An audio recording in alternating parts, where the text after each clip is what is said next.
शास्त्र प्रणोति तस्मै तंगुं देवात्म बुद्धि प्रकाशम मुक्षुर्वे शरणं महं प्रपद्ये मुक्षुर्वे शरणमहं प्रपद्ये सच्चिदानंद रूपाय विश्वोत्पत्त्यादिहेतवे तापत्र विनाशाय श्री कृष्णाय वै अखंडमंडलाकारं व्याप्तं येन चराचरं तत्पदं दर्शितं येन तस्मै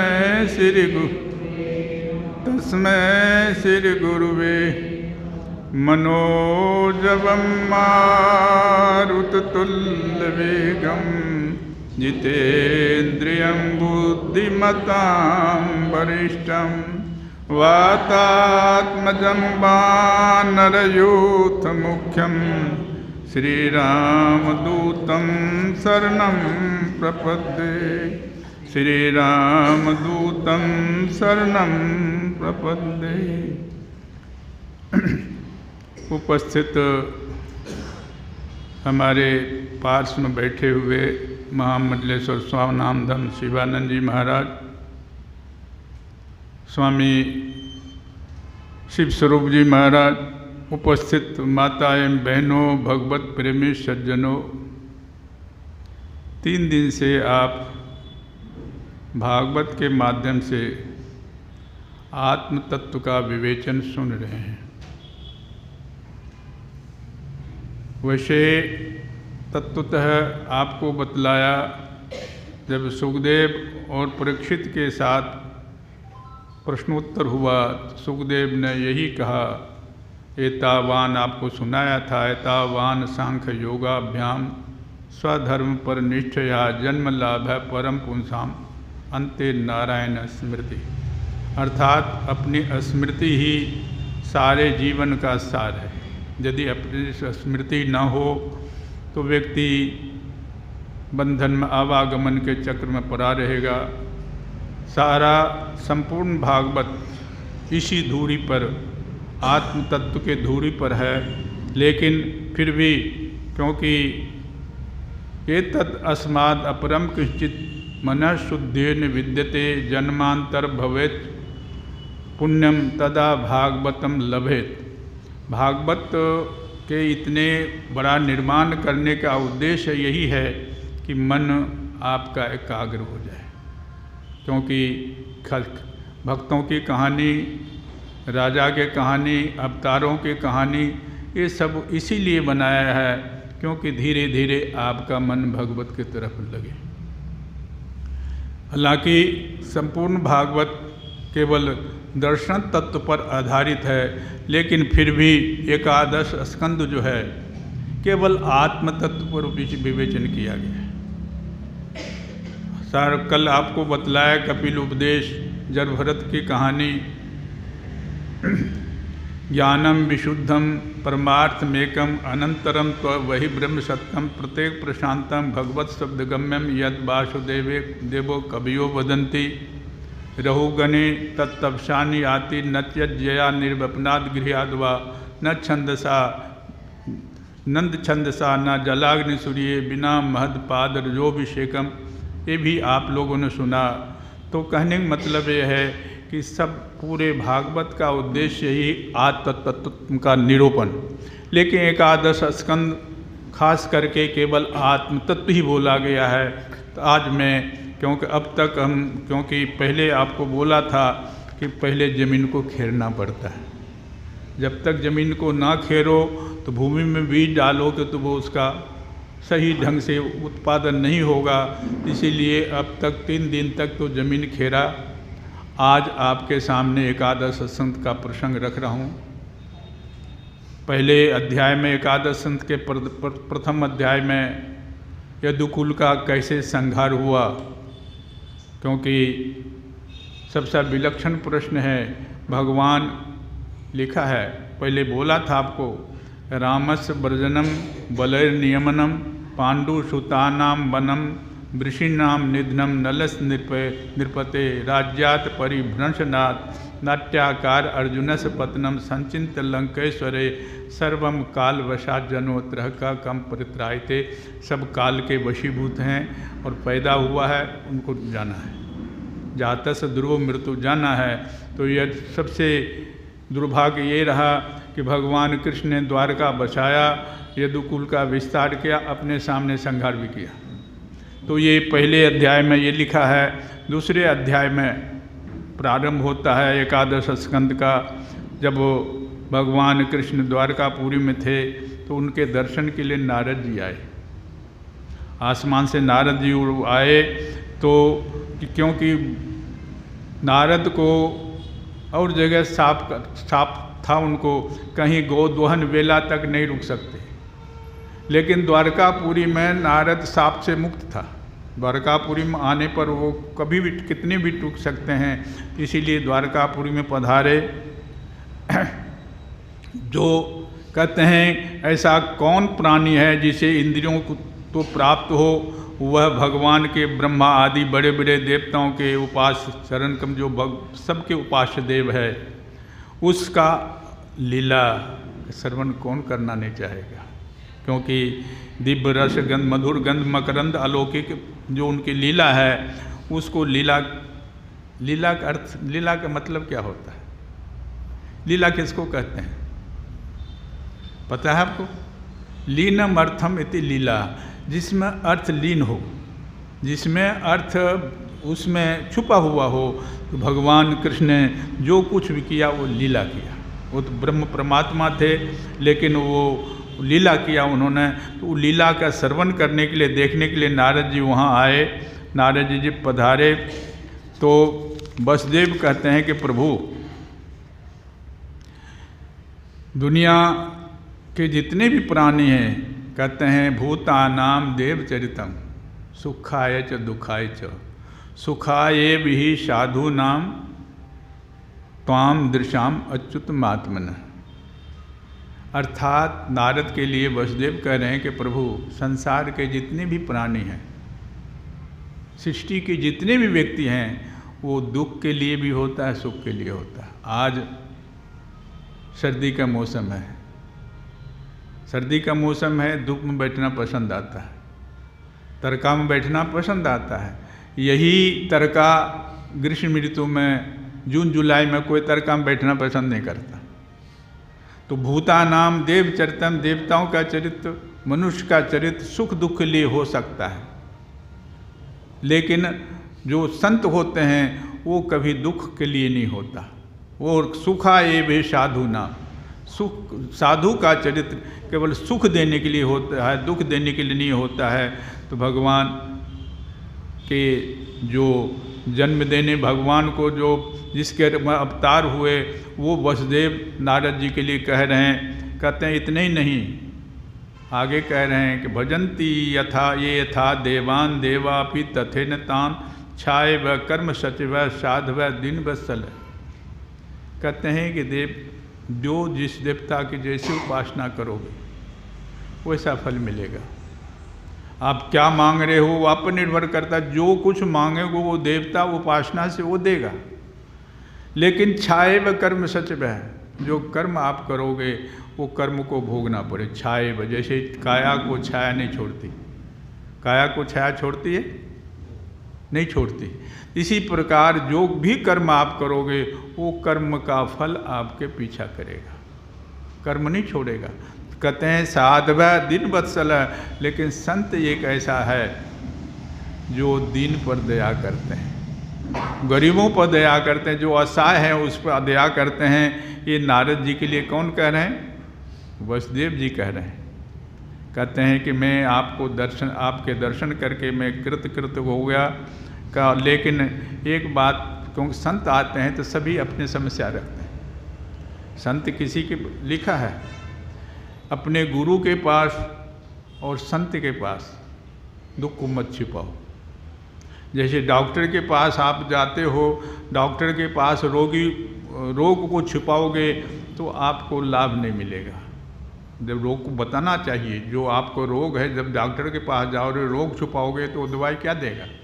लेकिन संत के पास, गुरु के पास किसी चीज़ को छुपाना नहीं चाहिए। तो वसुदेव जी कह रहे हैं कि प्रभु मैंने पहले तपस्या की और तपस्या करके मैंने एक गलती की। क्या गलती की? मैंने परमात्मा को, ब्रह्म को पुत्र रूप में मांगा। ये मैंने गलती की कि मैं पुत्र रूप में मांगा। ये बहुत बड़ी गलती हमने की है, क्योंकि इसीलिए क्या, पुत्र रूप तो मिला लेकिन आवागमन का चक्र नहीं छूटा। आप ऐसा उपाय बतलाइए कि जिससे मेरा आवागमन से छुटकारा हो जाए, क्योंकि सब संसार के जितने भी पदार्थ आपको मिल रहे हैं, मिलने वाले हैं, वो सब बिछोड़ने वाले हैं। जब शरीर मिलेगा, शरीर पैदा होता है इसलिए मरने के लिए होता है। तो कहते हैं कि प्रभु आप ये बतलाइए कि मेरे को मुक्ति कैसे मिलेगी। तो यहाँ कह रहे हैं कि वसुदेव जी कह रहे हैं कि हे प्रभु, संसार के प्राणी मरण धर्म है, और मरण धर्म होने के कारण वो दुख से निवृत्त नहीं हो सकता।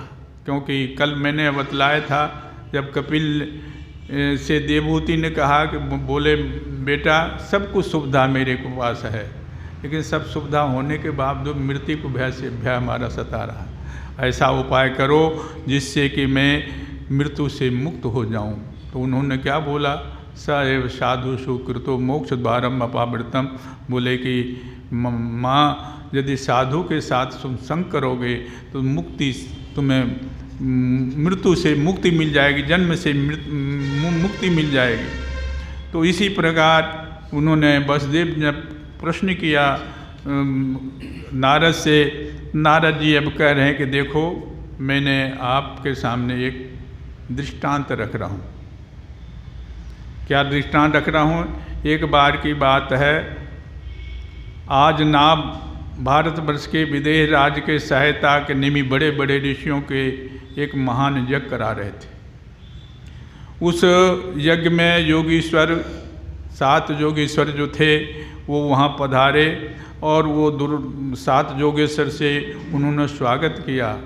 उन्होंने भी प्रश्न किया था, विदेह राज निमि ने भगवान के प्रेमी जान करके यथा योग आसनों पर उनको बैठाया योगेश्वर को, और योगेश्वर से प्रश्न किया। क्या प्रश्न किया?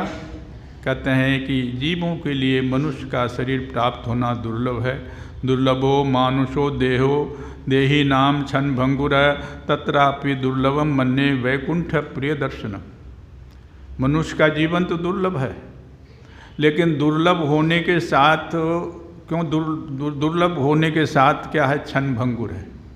दुर्लभ है, मनुष्य के शरीर दुर्लभ है, लेकिन क्षण भंगुर है। इसी को गोस्वामी तुलसीदास जी ने लिखा है, बड़े भाग मानुष तन पावा सुरदुर्लभ दुर्लभ संत ग्रंथ ही गावा। साधन धाम मोक्ष कर द्वारा पाइये जहीं परलोक समारा।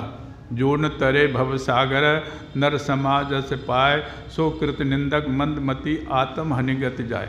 यही भागवत में आपने कल पहले सुना, नृदे आद्यम सुलभम सुदुर्लभम पल्वम सुकल्पम गुरुकर्ण धारम मया अनुकूले नभस तेरितम पुमान भवाब्दिन तरित स आत्महा। अर्थात मनुष्य शरीर दुर्लभ है, लेकिन क्यों दुर्लभ है? इसीलिए कि संसार सागर को पार करने के लिए। एक मनुष्य शरीर ऐसा है कि ये संसार पार करने के लिए होड़ी बनी हुई है। तो कहते हैं, और उसमें मनुष्य शरीर में सब कुछ आपको पुण्य का फल से मिल रहा है। मैंने बोला था, शास्त्र भी कहता है, जो उस दिन श्लोक बोला था, अजाम एको लोहित शुक्ल कृष्णा बहुभी प्रजा श्रीमाना स्वरूपा अजो ही एको जुष्मानु सेवते जहते काम भुक्त भोगा अज अन्यो। की जो 2 प्रकार की अजा है, प्रकृति भी अजा है और जीव भी अजा है।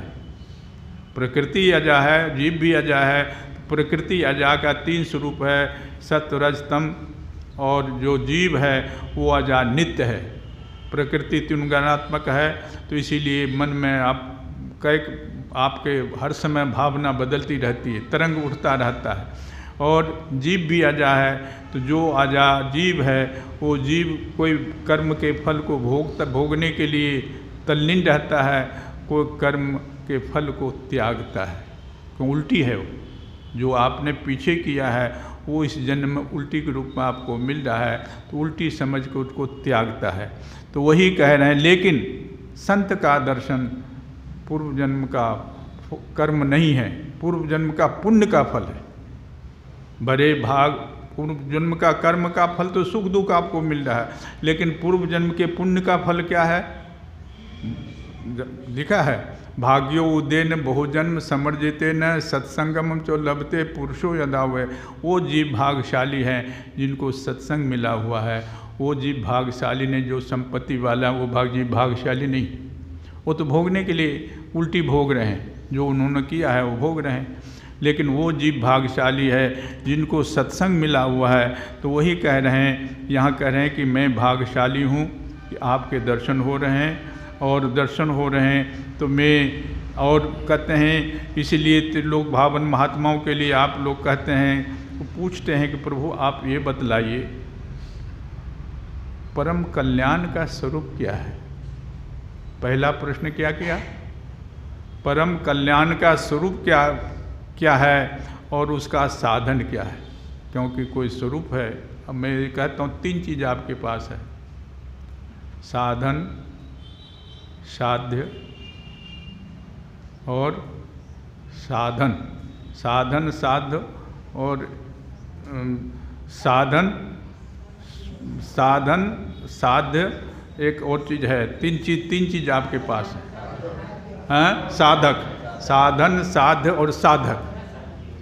आप साधक हैं, आपके लिए साधन क्या है? वो साधन है तो वो साधन से कभी बड़ा मुश्किल हो जाता है, उस साधन से आप क्या कर रहे हो। जो साधन आपको मिला है वो साधन से आप क्या प्राप्त करना चाहते हैं। कहते हैं कि हे प्रभु, आपका क्षण का सत्संग ही मनुष्य के लिए परम निधि है। एक क्षण का संत का संग हो जाए तो वो बहुत बड़ा निधि मिल जाता है। इस पर नारद जी कह रहे हैं कि देखो, देव ऋषि नारद ने कहा, वसुदेव, राजा निमि भगवत प्रेमी संतों के यह प्रश्न किया, तब लोगों ने बड़े प्रेम से उनका और उनके प्रश्न का समाधान किया। और सदस्य तथा रजतजों के साथ बैठे हुए राजा निमि बोले, क्या बोले? कहने लगे कि हे, कवि कह रहे हैं, हे राजन, भक्त जनों के हृदय में कभी दूर न होने वाले अच्युत भगवान के चरणों की नित्य निरंतर उपासना इस संसार में परम कल्याण का साधन है। क्योंकि भक्त जनों के हृदय में जो कभी दूर नहीं होता, भक्त जनों के, हालांकि सबके शरीर में रहता है। उपनिषद में आया है कि उपनिषद में आया कि देखो, तुम्हारे हृदय में परमात्मा हर समय विराज रहा है। द्वा सुपर्णा सयुजा सखायाम सामान्य मेतत परिखस जाते तयोर अन्य पिपलम स्वाद्य स्नान्यो अभिचाकशति। द्वा सुपर्णा मतलब जीवात्मा, परमात्मा तुम्हारे हृदय में बसा हुआ है। वो परमात्मा कहीं दूर नहीं है, लेकिन यदि उस परमात्मा को तुम स्मरण करते रहते हो तो तुम्हारा कल्याण होगा। तो कहते हैं कि ये सर्वथा, कहते हैं अत्यंतिक क्षेम और सर्वथा मनुष्य भय शून्य है, ऐसा मेरा निश्चित मत है। देह गे आदि तुच्छ असत पदार्थों के अहंता ममता हो जाने के कारण लोगों की चित्तवृत्ति उद्विग्न हो रही है। उनका भय भी उस उपासना का अनुष्ठान करने में पूर्णतः निवृत्त हो जाता है। अर्थात यदि जो व्यक्ति अंदर परमात्मा है लेकिन परमात्मा को क्यों स्मरण नहीं करता, संसार के देह गे के परिस्थिति में पड़ जाता है, संसार के प्रपंच में पड़ जाता है, इसीलिए उनके साथ उनका संबंध नहीं हो पाता। बोले कि संबंध करने के लिए, बोले सबसे सरल उपाय है। क्या सरल उपाय है? कायेन वाचा मनसेन्द्रिया वा बुद्ध्यात्मना वा श्रुत स्वभावा करोति यत् यत् सकलं परस्मै नारायणेति समर्पयेत्। भक्ति करना, तपस्या करना मनुष्य के लिए आसान नहीं है, लेकिन आसान है। कायेन वाचा, काय मतलब शरीर के द्वारा, वाणी के द्वारा, मन से मन के द्वारा, इंद्रियों के द्वारा, बुद्धियों के द्वारा, आत्मा के द्वारा जो कुछ भी तुम करते हो सब भगवान को समर्पण कर दो। परसों में बोला था, एकादश स्कंद को श्लोक है कि नतास्मते नाथ पदार बिंदम बुद्धि इंद्रिय प्राण मनो वचो भी यचिंतते अंतर्हृदय भाव युक्ते मुक्षुर्वे कर्मयोपासात्। कहते हैं कि तुम केवल नमस्कार करो, वही वो दोनों श्लोक एक ही जैसा है। उसमें भी यही नतास्मते नाथ पदार बिंदे बुद्धि इंद्रिय प्राण मनो वचो भी। बुद्धि इंद्रिय प्राण वाणी सबके द्वारा परमात्मा को समर्पण कर दो, इससे तुम्हारा कल्याण होगा। इतने नहीं, और भय कब होता है? भयम द्वितीया विनिवेशतः स्यात् दिशा देपत्य विषयोर स्मृति तन्माया तो बुद्ध भावयेतम भक्ति एक शेषम गुरुदेवतात्मा। ईश्वर से विमुक्त व्यक्ति को दुख होता है। जो माया से विमुख होकर जो प्रभु का अपने आत्मा का विस्मृत हो जाता है, वो विस्मृति ही दुख का कारण है। विस्मृति से मैं देवता हूँ, मैं मनुष्य हूँ। देवता मनुष्य की अभिनिवेश हो जाता है, जबकि मनुष्य आप नहीं हैं, आप देवता नहीं हैं, आपका स्वरूप ही कुछ और है। लेकिन ये अभिनिवेश कर लेने से यदि आप शरीर को आप अपने को मानते हैं तो बुढ़ापा भी आपको भोगना पड़ेगा, जन्म भी भोगना पड़ेगा, मृत्यु भी भोगना पड़ेगा, रोग भी भोगना पड़ेगा। रोग किसको होता है? शरीर को होता है कि आत्मा को होता है? शरीर को होता है। तो जब आप शरीर मान लिए आप अपने को, तो फिर वो रोग भोगना पड़ेगा। तो अनेक भय उनको उपस्थित हो जाते हैं, और लेकिन वो अपने गुरु की आराध्य देव परम प्रियत मान करके अन्य भक्ति के द्वारा ईश्वर का भजन व्यक्ति को करना चाहिए। शरीर देखो, कितनों ही शरीर को संभाल के रखो, शरीर को कितनों संभाल के रखोगे, लेकिन शरीर तो छूटेगा। एक कहानी आई है, वो कहानी ये है, भागवत में कहानी आई है कि एक बार की घटना है। देवयानी अपने पिता के घर रूठ के आ गई। रूठ के घर आ गई तो उसके बाद आयाती राजा उनको मनाने के लिए गया। तो मनाने से जब मनाने के लिए गया तो उसका शुक्राचार्य की पुत्री देवयानी थी। उन्होंने शुक्राचार्य ने श्राप दे दिया कि तुम हमारे बेटी को दुखी कर रहे हो, प्रतिज्ञा के विपरीत तुमने दूसरे पत्नी को रख लिया, जा तुम मर जा। मर जा का मतलब बुढ़ापा हो जाए तेरे को। अब ये सुना आयाती तो ऋषि की वाणी मिथ्या नहीं हो सकती। बोले कि आप पिताजी, आपने बिना हमारी बात सुने मेरे को शाप दे दिया, इसका परिणाम किसको मिलेगा? दुख किसको मिलेगा? आपके बेटी को मिलेगा। आपके बेटी को दुख मिलेगा कि आपके बेटी का मैं पति हूँ, मैं बुढ़ापा हो जाऊँगा, मर जाऊँगा, तो उसका मतलब विधवा कौन होगी? आपकी बेटी होगी। और मेरी गलती को है नहीं, आप मेरी बात सुन लो। जो स्मृति आपने बनाया उसके स्मृति के अनुसार मैंने व्यवहार किया है।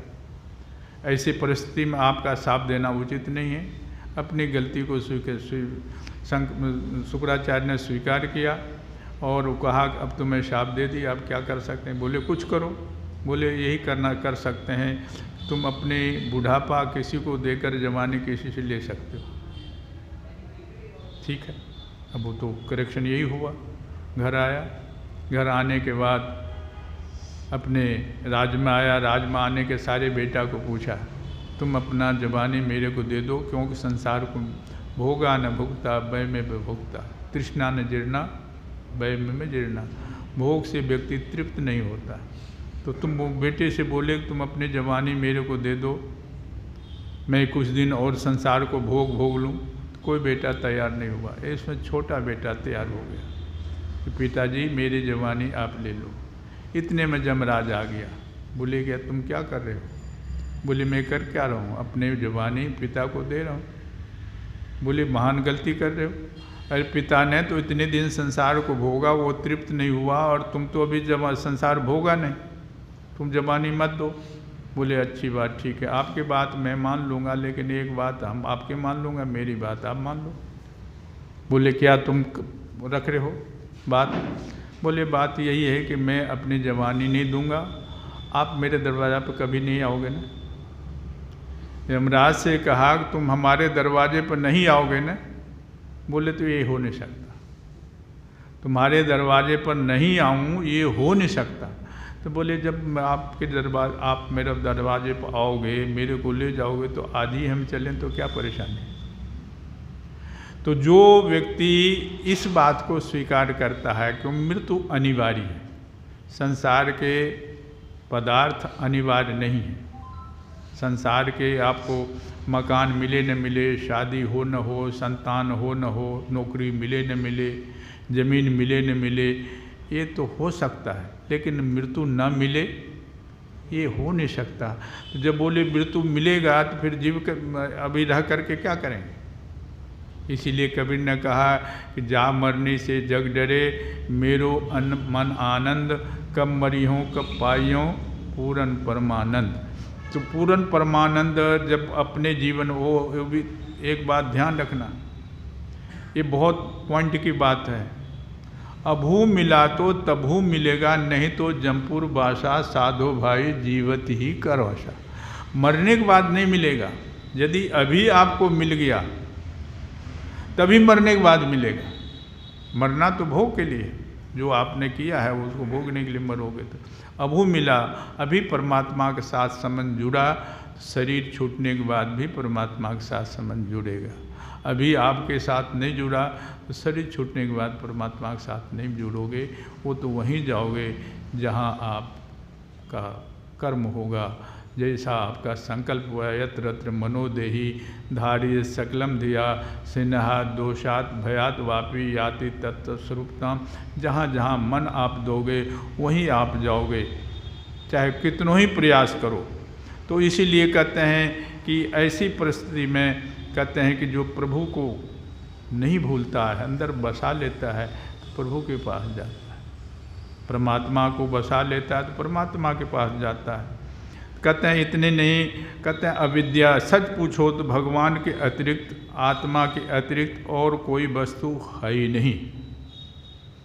संसार में यदि आप विचार करोगे तो परमात्मा के अतिरिक्त कुछ है ही नहीं।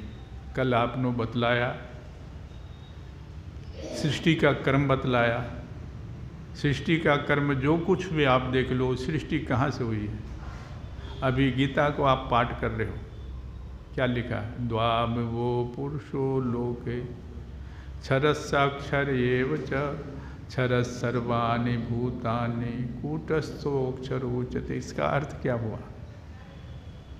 इसका अर्थ क्या हुआ? इसका अर्थ हुआ कि पुरुष का दो रूप है, एक क्षर, क्षर तीति क्षर है, जो क्षरण होता रहा है। जैसे कि आप बचपन थे, बचपन से आपके आयु क्षर रहा है, क्षरण हो रहा है, आयु घट रही है। लोग कहते हैं जन्म उत्सव मनाते हैं ना, तो जन्म उत्सव बनाने के लिए मृत्यु को उत्सव होगा, 1 वर्ष आपका गया। तो इसीलिए कहने का मतलब ये है कि क्षर तीति क्षर है। तो कहते हैं एक वही पुरुष का 2 रूप है, एक क्षर रूप है, एक अक्षर रूप है। लेकिन अक्षर क्षर से ऊपर कूटस्थोक्षर उच्यते, उत्तम है पुरुषत्वनु परमात्मे तु दुहिता परमात्मे तु उदाहृत, अर्थात जो उत्तम पुरुष है, जो ब्रह्म है, वो उससे उत्तम पुरुष है, उससे ऊपर है।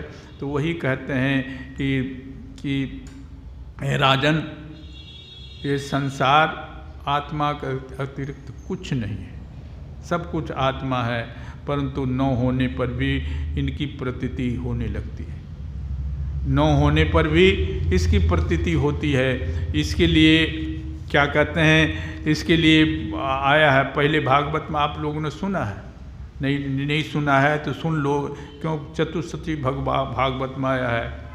क्या आया है, अहमेव समय वाग्रे। जो भागवत कभी सुना होगा तो 4 श्लोक में भागवत का पूरा निचोड़ दे रखा। अहमेवा समय वाग्रे नान्यत सत सत परम। ब्रह्म कह रहा है कि देखो मैं पहले था, न तो कोई सत था न असत था, सत असत से परे। अहमेव अग्रे नान्यत सत असत परम पश्चादम अत्ते पदे यदे चच्च सो अवशिष्यते सो हम। पश्चात जब सब प्रलय हो जाएगा तो मैं ही रहूँगा, पहले भी मैं था और पश्चात भी मैं ही रहूँगा। समझे ना बात, पहले भी मैं था, इसीलिए तो उनको कहा जब वो अर्जुन युद्ध कर रहे थे, तो अर्जुन युद्ध कर रहे थे, तो युद्ध करने के लिए जब रण क्षेत्र में गए तो उन्होंने कहा मैं युद्ध नहीं करूँगा। भगवान ने पूछा क्यों नहीं करेगा? बोले मैं इसीलिए नहीं करूँगा कि सब मेरे सगे संबंधी हैं, बाप भाई है, चाचा है, दादा है, नाना है, मामा है, इनको मार करके मेरे को क्या मिलेगा? बोले कि तुमने रिलेशन सबका बतला दिया, दादा है, चाचा है, मामा है, मित्र है, जो कुछ है अपना संबंधी बतला दिया, लेकिन मैं एक बात प्रश्न पूछता हूँ, उसका तुम उत्तर दो। बोले क्या प्रश्न है, पूछो। अव्यक्तादीनि भूतानि व्यक्त मध्यानि भारत अव्यक्ता निधनादेव तत्र का परिदेव न। आया है श्लोक। अब अव्यक्तादीनि भूतानि व्यक्त मध्यानि भारत। जब तुम कुंती के गर्भ में नहीं आया था तो इनके साथ कोई रिलेशन था? बोले नहीं। और जब शरीर तेरा छूट जाएगा तो इसके साथ कोई रिलेशन रहेगा? रिलेशन कब बना? जब तुम्हारा शरीर बना। जब शरीर में तुम आए, प्रवेश किया, तब तुम्हारे इनके साथ रिलेशन बना, और जब शरीर छोड़ दोगे रिलेशन खत्म हो गया। तो शरीर तो जाने के लिए आया है, शरीर जाने के लिए आया है। जब जो जाने वाले चीज़ है तो वो तो एक प्रकार से यात्रा का वस्तु है। तुम यहाँ से हरिद्वार चले, बोगी में आदमी बैठ गए और सब वहाँ मित्र बन गए, वो अपने घर चले गए और तुम अपने घर चले गए।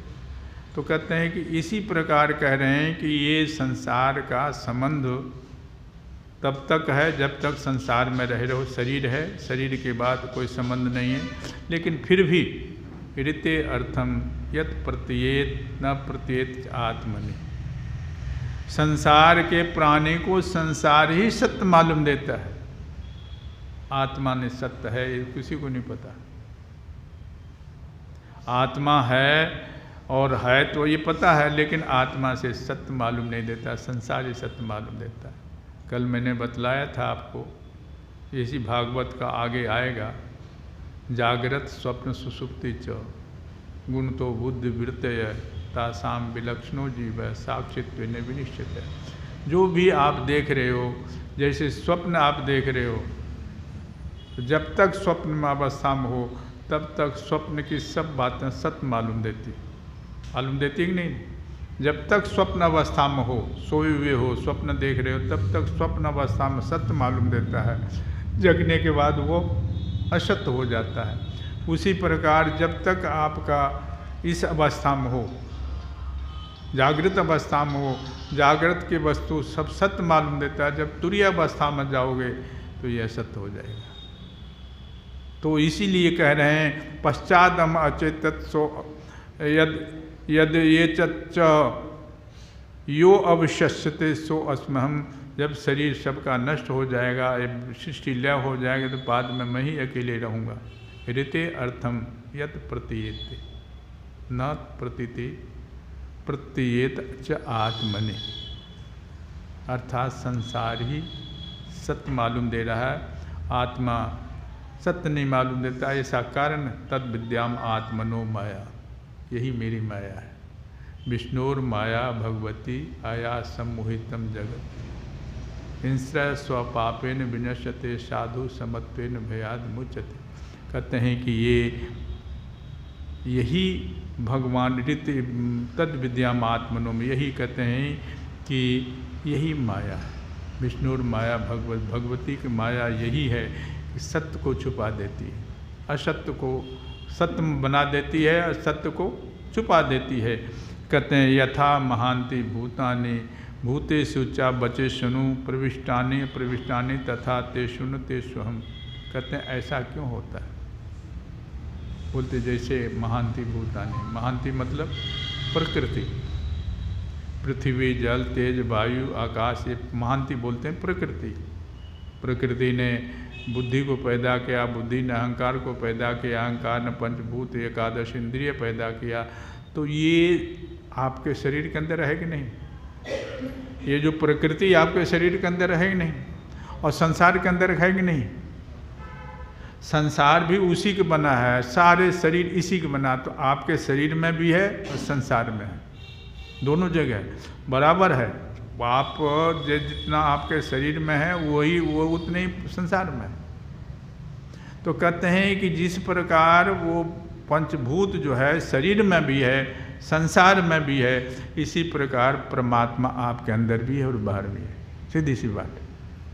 जिस परमात्मा की बात कर रहे हो वो परमात्मा बाहर भी है, अंदर भी है। परसों में बोला था, याद है मेरे को, जैसे पीपल का वृक्ष है, पीपल का वृक्ष पूरा वृक्ष उस बीज के अंदर है।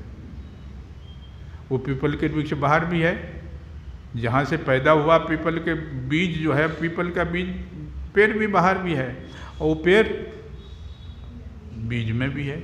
उसी प्रकार ये संसार में आप पैदा हुए हो, संसार बाहर भी है और संसार पूरा संसार आपके अंदर है। क्योंकि जो पीपल का वृक्ष बीज पीपल ही है, तो परमात्मा का जो भी आप भाग हो, अंश हो, परमात्मा ही है, अलग नहीं है। तो वही ये कह रहे हैं कि यथा महांति भूतानि भूतेषु च बचे सुनु। जिस प्रकार की महांति है, प्रकृति है, भूत के रूप में संसार में है, और उसमें प्रविष्टानि अप्रविष्टानि, प्रविष्ट भी है नहीं भी है। प्रकृति आपके अंदर है भी है और नहीं भी है, बाहर है इसीलिए तो है भी नहीं भी है। भूतानि प्रविष्टानि अप्रविष्टेषु तेषु न तेषु हम, उसी प्रकार मैं सब में हूँ और सबसे बाहर भी हूँ। ऐसा नहीं कह सकते मेरे अंदर है और बाहर नहीं, ऐसा नहीं कह सकते। बाहर भी हूँ अंदर भी हूँ। अच्छा कैसे हैं? जैसे आप नदी में जाइए, आप मिट्टी के बर्तन लेके उसमें डाल दीजिए, पानी में मिट्टी के बर्तन डाल दीजिए। अब बोलिए वो पानी जो समुद्र में आप डाल दिए या नदी में डाल दिए, तो क्या वो समुद्र वो बर्तन में है कि नहीं है? और समुद्र बर्तन के बाहर है कि नहीं है? ना, उसमें भी है उसमें भी है, दोनों बराबर है। जो बर्तन का दायरा है, मकान है, आकाश, इसके बिल्डिंग के अंदर बैठे हो, आकाश अंदर है कि नहीं है? आकाश बाहर है कि नहीं? बस यही उदाहरण है। यही कह रहे हैं कि प्रविष्टानि अप्रविष्टानि तथा तेषु न तेषु हम एतादेव जिज्ञासम। केवल यही आपको जानना है, यही जानना है। एतावत जिज्ञासम तत्व जिज्ञासुन आत्मना। जो तत्व को जानने वाला केवल यही जानना है। जब यथार्थ आप जान लोगे, मैं आपको बतला रहा हूँ, एक मोटी सी बात बतला रहा हूँ। आपके पास सोने का घर है, सोने के घड़ा है, उसमें दूध बहुत बढ़िया फर्स्ट क्लास का दूध, मलाई उसमें डाला हुआ है। लेकिन यदि उसमें आपको ज्ञात हो जाए कि उसमें विष डाला हुआ है तो दूध पियोगे कि छोड़ दोगे? उसमें किसी ने जहर डाल रखा है, वो दूध पियोगे कि छोड़ दोगे? इसी प्रकार संसार में, संसार सब कुछ है, बना हुआ है, लेकिन संसार को जानने की ज़रूरत है कि ये दुख रूप है। यदि आप ये जानोगे कि दुख रूप इसीलिए है, मैं तो कहता हूँ कि जो भी हमारे को झोपड़ी बन है कि बिल्डिंग है, वो तो प्रारब्ध अपने अपने भाग्य पर निर्भर करता, कर्म के। झोपड़ी है, हम झोपड़ी में खुश हैं, बशर्ते को झोपड़ी बनी रहे। हमारा जो शरीर है हम इसी में खुश हैं, बशर्ते कि शरीर बना रहेगा। अंत ही तोजे तजेंगे पामर क्यों न हूँ तज अभी से, छोड़ेगा वो नहीं छोड़ेगा? ये बतलाओ, जो मकान है, शरीर है, ये आपको छोड़ेगा कि नहीं छोड़ेगा? जब छोड़ेगा तो अभी क्यों पकड़े हुए? जब एक दिन वो छोड़ेगा, यदि नहीं छोड़े तो अब करो, नहीं छोड़ेगा तो हम तो कहते हैं एक बार नहीं 10 बार पकड़ो। जब कल छोड़ेगा उस समय छोड़ेगा, जिस समय आप कुछ करने लायक नहीं रहेंगे। अभी तो आप कुछ कर सकते हैं, इसीलिए मैंने बोला था एवं मृत्यु जायमानम विदित्वा ज्ञानेन तिष्ठेत विभेत मृत्यु। यदि आप जीते जी इसको त्याग देते हैं, जीते जी आप मर जाते हैं। मरने का मतलब क्या होता है? मरने का मतलब मृत्यु नहीं होती। मरने का मतलब मृत्यु नहीं होती। मरने का मतलब क्या होता? अहंकार कृतम बंधम आत्मनो अर्थ विपर्य। अपने आप को परमात्मा के साथ जोड़ दोगे तो आप शरीर से मर गए। शरीर अहंकार से निर्मित है। जब प्रकृति से अहंकार के ऊपर बुद्धि है, बुद्धि के ऊपर प्रकृति है, अब प्रकृति को जब छोड़ दिया तो आप मर गए। शरीर आपके लिए डेड है। जब शरीर जीते जी व्यक्ति मर जाएगा तो उसको फिर दोबारा मृत्यु नहीं आएगी। समझेंगे हमारे? तो यही ये कह रहे हैं, एतावेत जिज्ञासम तत् जिज्ञासुन आत्मना। बस के ही आपको केवल यही जानना है कि ये संसार क्या है, मैं क्या हूँ। जब ऐसा आप समझ लोगे, अन्वय व्यतिरेकाभाम यतः स्यात् सर्वत्र सर्वदा। अन्वय आता है व्याकरण में, न्याय में आता है, यत्र धूमस तत्र बन्ही। जहाँ जहाँ धुआं है वहाँ वहाँ अग्नि होती है। कहीं व्यतिरिक्त नहीं कर लेना कि जहाँ जहाँ धुआं है वहाँ, जहाँ जहाँ अग्नि है वहाँ वहाँ धुआं है, ऐसा नहीं होता। इसको अन्य होते व्यतिरिक्त बोलते हैं। जहाँ अग्नि नहीं है वहाँ धुआं भी नहीं। व्यतिरिक्त मतलब उल्टा होता है। यत्र धूमस तत्र, जहाँ जहाँ परमात्मा है वहाँ वहाँ जीवात्मा है। समझे? जहाँ जहाँ जीवात्मा है वहाँ वहाँ परमात्मा है। और जहाँ परमात्मा है वहाँ जीवात्मा की कल्पना नहीं करना। समझे? जैसे जहाँ जहाँ अग्नि है, जहाँ जहाँ धुआं है वहाँ वहाँ अग्नि है। क्यों? अग्नि जो है, धुआं जो है अग्नि का भाग है, लेकिन अग्नि धुआं का भाग नहीं है। तो आप परमात्मा का भाग है। जहाँ जहाँ जीवात्मा है वहाँ वहाँ परमात्मा है। इसीलिए मैंने कहा ना, तो द्वार जो आपके अंदर दो घोंसला बना हुआ है, दो घोंसला बना हुआ है, वो उसके अंदर दोनों द्वार सुपर्णा सयुजा सखायाम। उपनिषद द्वार सुपर्णा सयुजा सखायाम सामान्य में तद फरिखस जाते तयोर अन्य पिपलम स्वादबत्त अस्न्यो अन्यो अभिचाक सिद्धि। दो पक्षी आपके अंदर बैठा हुआ है, मित्र भाव से बैठा है। सखायाम, मित्र भाव से बैठा है। तयोर अन्य है, वो जो जीवात्मा है।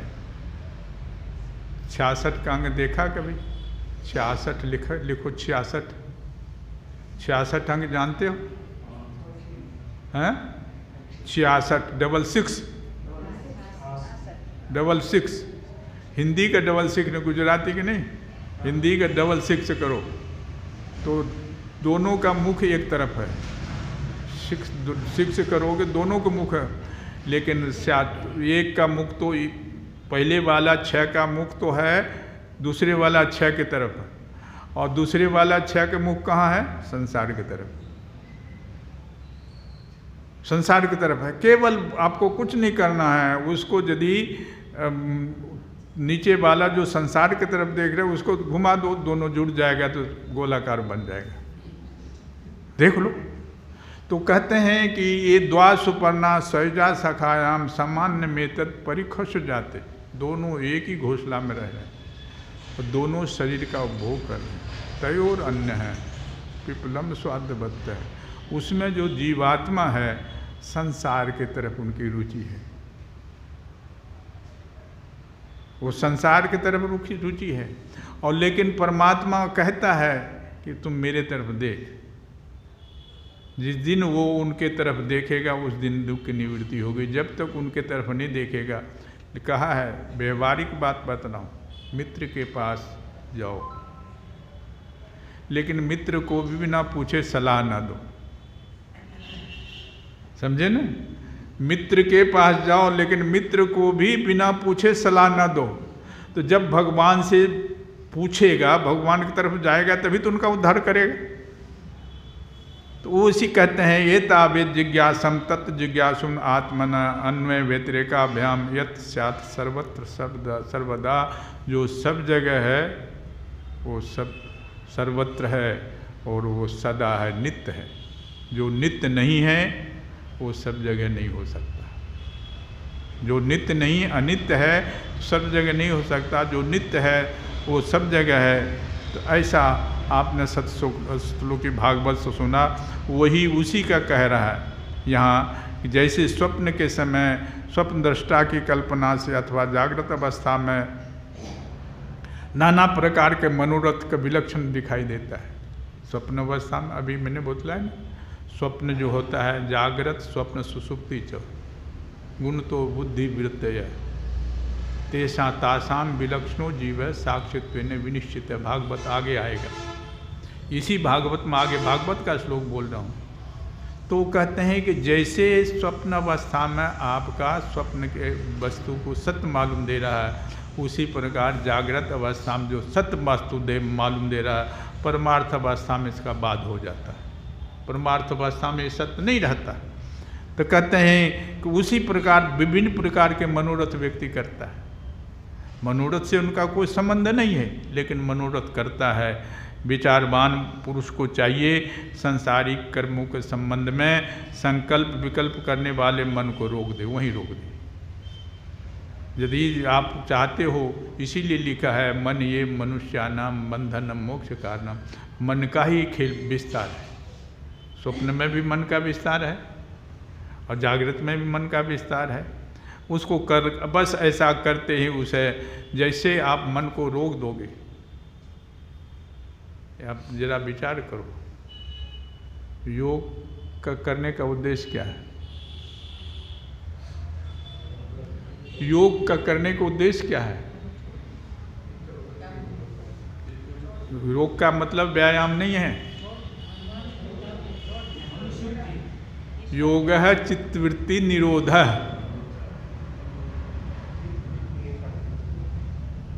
योग है चित्तवृत्ति निरोध। चित्तवृत्ति के जो परंपरा है, चित्ती तरंगे ने धातु से बना है। चित्त जो जिसमें तरंग आता है उसको रोक देना। संकल्प विकल्पात्मक मन है, संकल्प विकल्प कर रहा है, उनको रोक देना। तो जब आप जैसे रोक दोगे वैसे आपके लिए सृष्टि खत्म हो जाएगी। सृष्टि तभी तक है जब तक आप मन के अधीन हो। मन आपके अधीन हो जाए उस दिन आपकी सृष्टि खत्म हो जाएगी। कहते हैं ऐसा करते ही उसे अभय पद की परमात्मा की प्राप्ति हो जाती है। यदि मन का आप वृत्ति रोक दोगे तो वो उसी समय आपके संसार की निवृत्ति हो जाएगी। इसके रोकने का एक तरीका है, वो तरीका ये है, कहते हैं संसार में भगवान के जन्म लीला आदि का श्रवण करो।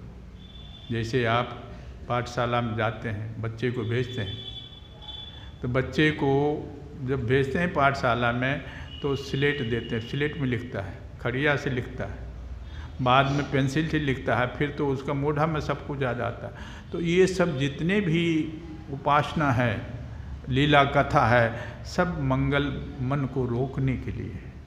बाल मंदिर है, जब मन आपका रुक जाएगा, परमात्मा में लीन हो जाएगा, तो कुछ करने की ज़रूरत नहीं, तभी तक करने की ज़रूरत है। और वेद में तो यहाँ तक आया है, बहुत सुंदर, एक ही श्लोक में सारा शास्त्र भर दिया है। वेद कहता है यदा सर्वे प्रमुच्यन्ते, यदा सर्वे प्रमुच्यन्ते कामा येष हृदय स्थिता अथ मर्त्य अमृतम भवति ब्रह्म समुष्णिति। जिस दिन आपके हृदय से सारे कामनाएं खत्म हो जाएगी, यदा सर्वे प्रमुच्यन्ते कामा येष हृदय स्थिता, हृदय में जो आपकी कामना बसी हुई है, अब बतलाओ, मैं यहाँ बैठा हूँ, अब कोई महापुरुष आ जाए, कोई बड़े आदमी आएंगे तो मैं उठूँगे तभी तो यहाँ बैठा हूँ। एक ही कुर्सी हमारे पास है, मैं यहाँ बैठा हूँ एक ही तख्त पर, जब कोई महापुरुष आ जाएगा जब मैं उठूँगा तभी तो बैठा हूँ, नहीं उठूँगा तो बैठेगा वो। तो परमात्मा को बैठाना चाहते हो तो वहाँ बैठा कौन है, अब देख लो, सीधी सी बात, व्यवहारिक बात बतलाओ। तो यही शास्त्र कहता अदा सर्व, जो आपके अंदर काम बैठा हुआ है, जहाँ काम वहाँ राम नहीं, जहाँ राम नहीं काम, दो न एक जगह रही सके, रवि रजनी एक ठाम। रवि मतलब सूर्य, रजनी मतलब रात्रि, तो एक जगह नहीं रह सकते। अब वो एक बार की घटना है, ब्रह्मा जी के पास रात्रि पहुंची, अंधेरा, कहने लगे प्रभु आपने हमको बनाया, सूर्य को बुलाया, आपने मेरे को बनाया, सूर्य को बनाया, सूर्य मेरे को रहने नहीं देता, सूर्य मेरे को रहने नहीं देता। तो बोले क्यों नहीं रहने देता, आप बोले तो वही बतलाओ क्यों नहीं रहने देते। बोले जाओ दोनों साथ में आओ, फिर मैं इंसाफ करूँगा। सूर्य को साथ में लेकर आओ मेरे साथ। अब सूर्य जब आएगा तो रात्रि आएगी, अंधेरा आएगा। तो जब तक संसार के कामना आपके हृदय में है, तब तक परमात्मा की कल्पना आपके लिए आकाश पुष्प की तरह है। और पूरा भागवत, ये जो आप पूरा भागवत में एकादश ये भगवान का मस्तक माना गया, एकादश स्कंद की कथा इसीलिए कह रहा हूँ कि इसमें केवल वेदांत है। पूरा भागवत आपको मन को डाइवर्स करने के लिए, मन को पकड़ना आसान नहीं है। पूरा भागवत जो है मैंने बोला ना, ये तत् अस्मात् अपरम किंचित मन शुद्धे न विद्यते, मन को शुद्धि करने के लिए भागवत एक शास्त्र बहुत सुंदर बनाया कि छोटे छोटे कहानियों के द्वारा, जैसे स्टेप बाय स्टेप बच्चे को पढ़ा करके एमए इंजीनियर या डॉक्टरी बना देते हैं। एकदम से बच्चे को लेकर डॉक्टरी में भर्ती कर दे तो क्या होगा, पढ़ लेगा, इंजीनियर बना देगा, बच्चे को ले जाकर इंजीनियर की कुर्सी बैठा दो, नहीं बैठेगा, नहीं कुछ नहीं कर सकेगा, वो कहीं का नहीं रहेगा। इसी प्रकार ये जो बना हुआ है शास्त्र, ये स्टेप बाय स्टेप छोटी छोटी कहानियों के द्वारा, दृष्टांत के द्वारा व्यक्ति को उस तक ले जाते हैं, परमात्मा तक। तो वही कह रहे हैं कि लीलाओं का श्रवण करो, भगवान के लीला का गुणगान करो, उससे आपको दो लाभ मिलेगा। क्योंकि प्रश्न यह है, धीरे धीरे धीरे धीरे रे मना, धीरे सब कुछ होए, माली सोच सींचे सौ घरा, ऋतु आवे फल हो। तो इसी प्रकार भगवान का लीला श्रवण करो, सत्संग करो, इससे मन के अंदर से धीरे धीरे धीरे धीरे भगवान की तरफ रुचि आएगी और लाज संकोच छोड़कर एवं व्रतः कतहें एवं व्रतः स्वप्रिय नाम कृत्या जातानुरागो द्रुतचित्त उच्चैः हसन्तत्थो रोदति रोति गायः तन्मुख मुखपादम नृत्यति लोक ब्रह्म। कहते हैं कि ऐसा हर समय हृदय में भगवान को लेकर के कीर्तन करते रहो। जब भगवान को कीर्तन करोगे तो आपका जो काम है धीरे धीरे निकल जाएगा। क्यों न दो न हो एक समय भुआला, हसब ठठाए फुलाए हो गाला। संसार को चिंतन करोगे, संसार के चिंतन करोगे, भगवान का चिंतन करोगे, दो चिंतन एक साथ नहीं रह सकते। या तो संसार के चिंतन करो, लेकिन बहुत आदमी ये बहुत विलक्षण प्रश्न करते हैं, महाराज आप तो कहते हो संसार छोड़ने के लिए, संसार का काम कैसे होगा? संसार छोड़ने के लिए कहते हो तो संसार का काम कैसे होगा? तो शास्त्र संसार को छोड़ने के लिए नहीं कहते। शास्त्र संसार को छोड़ने के लिए नहीं कहता। आप रामायण रामचरितमानस सुने हो कभी? अंतिम दोहा याद है आपको? रामायण के अंतिम दोहा किसी को याद है? कामी नारी प्यार जिमी लोभी ही प्रिय जिमि दाम तिमि रघुनंद निरंतर प्रिय लागो मुझ। है दोहा? क्या अर्थ हुआ इसका? जिस प्रकार की किसी कामी पुरुष के मन हर समय स्त्री के साथ जुड़ा रहता है, कामी पुरुष का मन जिस प्रकार स्त्री के साथ जुड़ा रहता है, लोभी का मन जिस प्रकार धन के साथ जुड़ा रहता है, उसी प्रकार तुम्हारा मन भगवान से जुड़े। अब कामी पुरुष के नारी के साथ मन जुड़ा रहता है, घर के काम करता कि नहीं करता?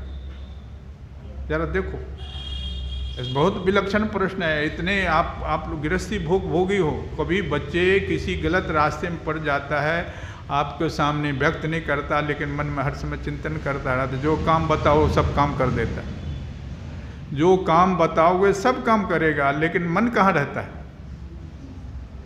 तो वही कह रहे हैं कि मन ये मनुष्यानाम, भगवान का हर समय चिंतन। तो वो धीरे धीरे संसार को निकालने के लिए जो बतलाया, तो ये धीरे धीरे। और इतने नहीं, कहते हैं खम वायुर अग्नि सलिलम महीच ज्योतिर्षि सत्वानि दिशो द्रुमानि सरित समुद्रास हरे शरीरम यत्किंच भूतम प्रणम प्रमेद अन्यत।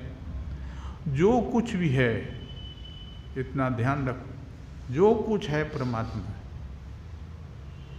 यह आकाश वायु जल पृथ्वी सब प्राणी सब कुछ परमात्मा है। और यदि इस परमात्मा का स्वरूप को देखना हो तो मैं एक मंत्र बोलता हूँ वेद का। अग्नि मूर्धा चक्षुषु चंद्र सूर्यो दिशः स्रोते वाग्वृता सवेदा वायु प्राण हृदय विश्वस्य पदभ्याम पृथ्वी हेश सर्वभूतंतरात्मा। देखो वो वही जो ये है, वही ये भागवत में श्लोक दिया है, उसमें मंत्र दोनों का अर्थ है कि अग्नि मूर्धा। अग्नि भगवान का मस्तक है। चक्षुषु चंद्र सूर्यो, चंद्रमा सूर्य भगवान के नेत्र हैं।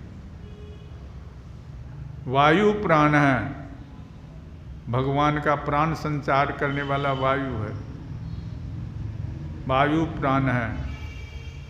अग्नि मूर्धा चक्षुषि चंद्र सूर्यो दिशा स्रोते, दिशाओं भगवान के कान है। पदभ्याम पृथ्वी, पैर उनका पृथ्वी है। हेश सर्वभूतंतरात्मा, भगवान आपके बना करके आपके अंदर बैठ गया। एक बार की घटना है, भगवान कहने लगा मैं लोगों से परेशान हो गया, मैं बद्रीनाथ रहता हूँ, वहाँ भी लोग चले जाते हैं, केदारनाथ जाता हूँ, वहाँ भी चले जाते हैं, कहाँ जाके छुपूँ। और जाए तो जाए को हर जाने, वो अपना डिमांड लेके जाता है, हर समय कुछ न कुछ मांग लेता है। भगवान के पास जाता है, मंदिर में जाता है, महाराज मेरे बेटे की शादी नहीं हुई, बेटे की शादी हो जाए, हमारे को व्यापार नहीं चल रहा। जहाँ भी जाता डिमांड, तो कहने लगा अपने मंत्री परिषद को बुलाए, भाई मैं तो परेशान हो गया, सृष्टि किया कि ये बवाल ले लिया, जो आता है हर समय कोई न कोई डिमांड लेके आता है। अब किसकी डिमांड पूरी करें, जब भला कि उनको हमने व्यवस्था की है, कर्मानु जो कर्म करेगा भोगेगा, लेकिन उसके बावजूद भी वो मेरे पास डिमांड लेकर आता है, मैं क्या करूं। तो कोई कहने लगे कि पहाड़ अमरनाथ चले जाओ, कोई कहे बोले वो वहाँ भी लोग पहुँच जा रहा है, कैलाश में पहुँच जा रहा, क्या करूं। बोले कि एक बुढ़ा आदमी था, गड़ा मानस था, बोले कहीं मत जाओ, उनके हृदय में जाकर बैठ जाओ, सब जगह ढूंढेगा, अपने अंदर प्रवेश नहीं करेगा। तो वही कह रहे हैं, अग्नि मूर्धा चक्षुष चंद्र सूर्यो दिशा स्रोते बाघ विवृतास वेदा पदभ्याम पृथ्वी हे सर्वभूतंतरात्मा। वो परमात्मा हमारे अंदर बैठा हुआ, वहाँ पहुँचो। वही कह रहे हैं, खम वायु अग्नि सलिलम मही, खम मतलब आकाश, वायु, अग्नि, पृथ्वी, ग्रह, नक्षत्र, पानी, दिशाएं, वृक्ष, वनस्पति, नदी, समुद्र, सब के सब भगवान के शरीर हैं। समझ गए आप। अब वो ऐसा समझ करके जो कोई उसके सामने आता है, चाहे वो प्राणी हो या प्राणी हो, उसे अनन्य भाव से भगवत भाव को प्रणाम करना चाहिए। इसीलिए लिखा है, सिया राम मैं, गोस्वामी तुलसीदास लिखे, सिया राम मैं सब जग जानी, सब कुछ परमात्मा का स्वरूप है। और तब तक परमात्मा नहीं मालूम देगा, इतना ध्यान रखना। तब तक परमात्मा नहीं मालूम देगा जब तक आत्मा के पास आप नहीं पहुँचोगे। जब आत्मा आपका शुद्ध हो जाएगा तो परमात्मा ही है। एक परमात्मा, आत्मा में से सारे, मैंने बोला ना अभी मंत्र, क्या बोला अभी मंत्र बोला ना, उसका वेद का मंत्र होता है, यदा सर्वे प्रमुच्यन्ते कामा येष हृदय स्थिता। अंदर से एक सारे कामना आप खत्म कर दो, अथ मर्त्य, जो मरने वाला प्राणी है, अमृतो भवति अत्र, वो अमर हो जाएगा। और ब्रह्म समुष्णते, ब्रह्म ही हो गया, ब्रह्म ही है। जैसे बूंद आपने नदी में डाला तो समुद्र बन गया। तो कहते हैं, भक्ति परेशान भवो विरक्ति अन्यत्र चैव त्रिक एक काल, प्रपद्यमानस्य यथाश्नतः स्यु तुष्टि पुष्टि क्षुद्पायो अनुघासम। कहते हैं कि जो भगवान की भक्ति है, भक्ति परेशान विरक्ति अन्यत्र चैव त्रिक एक काल, तीनों जैसे एक भोजन करने वाला, प्रत्येक प्राणी भोजन करते हैं ना, तो भूख की निवृत्ति, जब जैसे आप भोजन करोगे भूख कम हो, भूख खत्म होगा, और भूख खत्म के बाद जीवन शक्ति का संचार होगा, क्षुधा की निवृत्ति होगी, क्षुधा की निवृत्ति होगी। भोजन जैसे जैसे आप भोजन करोगे तो तुष्टि पुष्टि और जीवन का संचार होगा। ये तीनों एक साथ होते हैं। भोजन करोगे, भूख की निवृत्ति होगी, तृप्ति होगी और पुष्टि होगी, सुख मिलेगा। तो कहते हैं ऐसे भगवान, कैसे मनुष्य को भगवान के शरण में उनका भजन करने लगता है, तो उसे भजन के प्रत्येक क्षण भगवान के प्रति प्रेम, अपने प्रेमास्पद प्रभु के स्वरूप का अनुभव और उनके अतिरिक्त अन्य वस्तुओं से वैराग हो जाता है। भगवान के प्रति लगाव होगा, संसार के प्रति वैराग होगा, स्वाभाविक है। जैसे आपको कल बतलाया था कि अभी घर से आप आए हो, तो जैसे आप घर के तरफ मुँह करोगे तो रामदास के तरफ पीठ हो जाएगा, और अगर रामदास के तरफ मुँह करोगे घर के तरफ पीठ हो जाएगा। तो यदि ये भगवान के तरफ आपका मुख हो जाएगा, संसार के तरफ अपने आप पीठ हो जाएगा, इससे निवृत्ति होगी। इतने नहीं, इस प्रकार प्रति क्षण एक वृत्ति के द्वारा भगवान के चरण कमलों का भजन करता रहना चाहिए। प्रत्येक क्षण, कोई क्षण को बेकार नहीं जाना चाहिए। अपने प्रियतम भगवान के प्रति उनका अवश्य ही अनन्य भाव हो जाना चाहिए। अथ कहते हैं, राजा कहते हैं कि प्रभु अथ भागवतम वृत्त यद धर्मो यदुषो निर्णाम यथा चरती यद वृत्ते ये लिंग भगवत प्रिय है। कहते हैं, हे प्रभु आप कृपा करके भगवत भक्त का लक्षण वर्णन करिए। भगवत भक्त का क्या लक्षण है, उसके क्या धर्म है और कैसा स्वभाव है, वह मनुष्य के साथ कैसा व्यवहार करता, आचरण करता है, क्या बोलता है, किन लक्षणों के कारण भगवान का प्यारा होता है। क्योंकि मैं आपको कल सुनाया था, कल ही याद सुनाया था कि जब कपिल ने देवहूति से कहा कि माँ संत के साथ अपना संबंध जोड़ दे, तुम्हारी मुक्ति हो जाएगी, तो वे उन्होंने क्या कहा, बेटा संत को कैसे पहचाने, संत को पहचाने तो कैसे पहचाने, संत कौन है। तो वहाँ श्लोक आया है, तितिक्षवः कारुणिकः सुहृद सद्देही नाम अजात शत्रुवः शांता साधवः साधुभूषण। वही ये कह रहे हैं कि जो भक्त होता है राजन, राजा कहता है कि प्रभु जो भक्त होता है, निमि राजा ने पूछा उस भक्त का क्या लक्षण है, उसको कैसे जाने कि इनको क्या मिल रहा है। अब नौ जोगेश्वरों में से दूसरे हरि बोलने लगे कि आत्मस्वरूप भगवान समस्त प्राणियों के आत्मा से नियंता रूप स्थित है। क्योंकि आत्मस्वरूप से सब, गीता माया ईश्वरो सर्वभूतानां हृदय देशे अरुन्तिष्ठति ब्राह्मणी सर्वभूतानि यंत्रारूढ़ानि माया।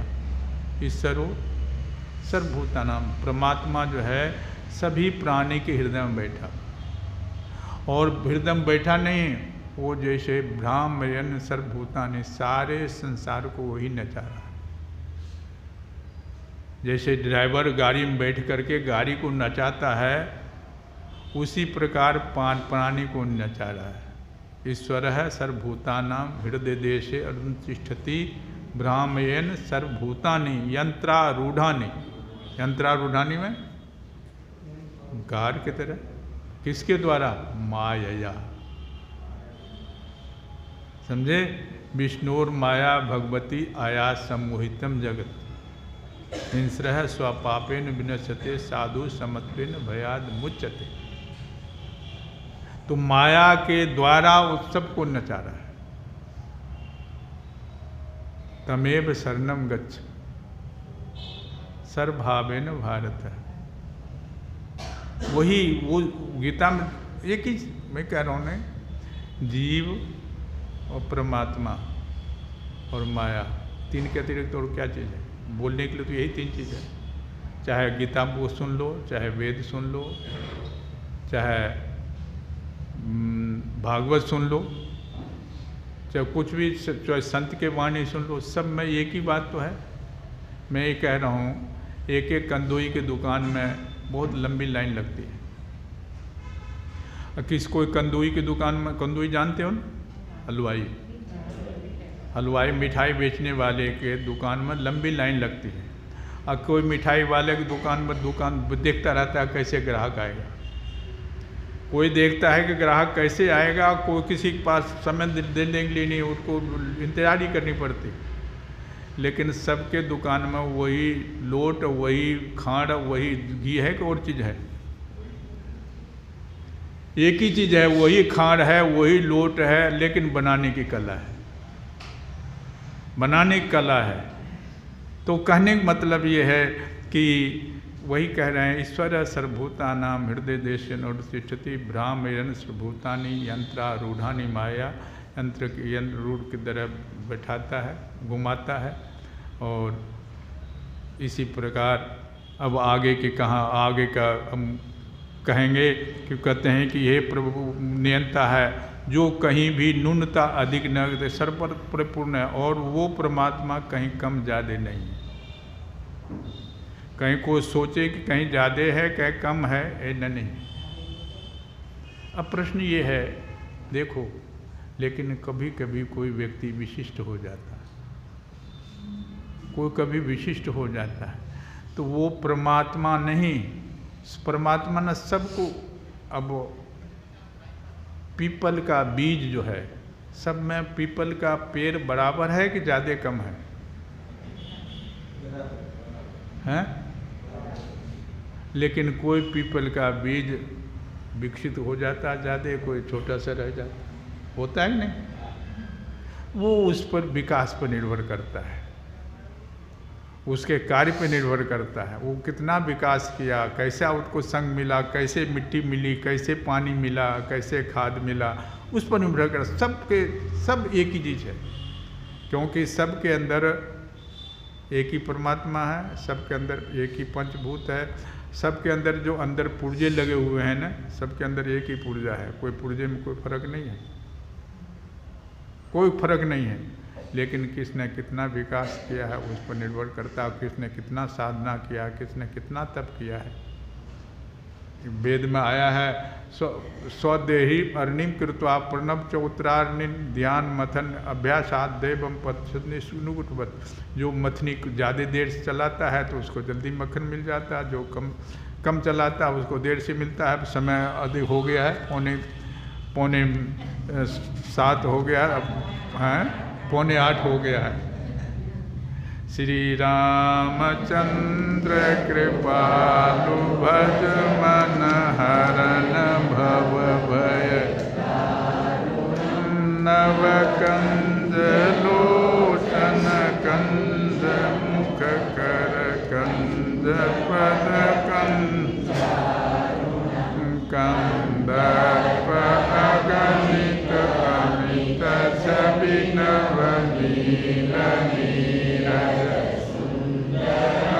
पट पीतमानहु तरित रुचि शुचि नौमि जनक सुतावरं भज दीन बंधु दीनेश दानव दैत्य वंश निकंदनं रघुनंदनानंद कंद कौशल चंद ससरथनंदनं